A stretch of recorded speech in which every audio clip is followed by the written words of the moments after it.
नमस्कार मित्रांनो. तर आज आलो तो शेतात कारण आज जायचं होतं पुण्याला. मम्मी म्हणली आज शेतात चल तेवढं काम करून घे.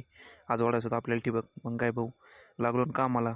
सकाळ सकाळ मस्तपैकी बैलगाडी आली ती काय बाजरी पेरण्यासाठी. बाजरी पेरली मग मस्तपैकी. मग काय भाऊ म्हणलं आता चला ठिबक हातरला, राहिलेलं ठिबक हातरून घेऊ. मग काय मम्मी म्हणली भाऊ तू पटपट ठिबक हातरून, नाही तुला आज पुण्याला जाऊन देणार नाही.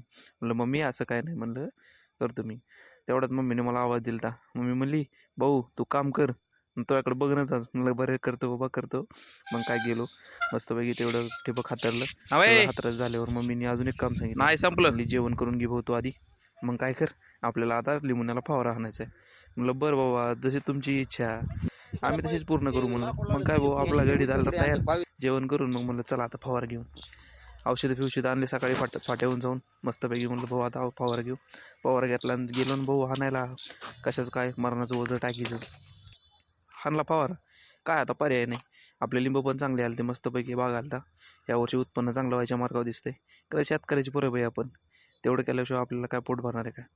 चालता टाईम 5 वाजले होते. म्हणलं आता जाऊ घरी. चला बाय बाय, भेटू उद्याच्या व्हिडिओमध्ये. बाय.